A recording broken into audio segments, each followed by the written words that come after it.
Number 11, Kansas, 15-5, who, Joe, I believe is in your doghouse as well as mine.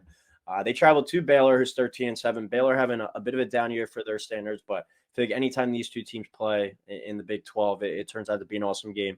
4 o'clock tip on ESPN. Kansas projected to win here 70-68. So Kansas minus 2.5. We'll set it at over under 137.5. Yeah, Coyle. I mean, you're definitely saying Baylor not that great compared to their usual standards.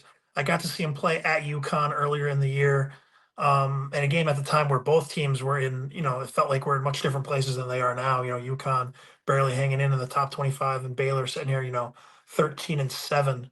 But I'm going to go with the Baylor Bears here to pull off the outright upset at home, 72-67.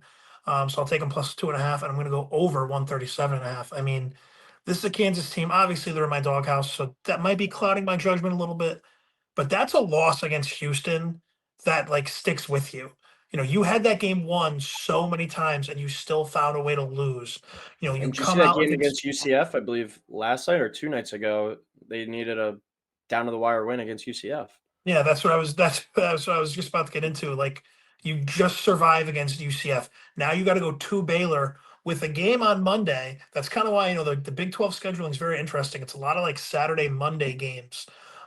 You have a game Monday night at home against Iowa State, who's number 3 in the country right now. That's a massive game for you. I think that kind of takes into effect, look ahead spot. Kansas looking to bounce back at home against Iowa State, kind of overlooking Baylor, a team that 3 or 4, was it 4 years ago they won the national championship? Yeah, it was the COVID year. So Yeah. 2021, they won the national championship. So still a very good Baylor program. And Coyle, we have said it, when it comes to basketball, Kansas going on the road, Kentucky going on the road. It's always one of if not the biggest games of the year. So I'm going to go with Baylor at home for that reason.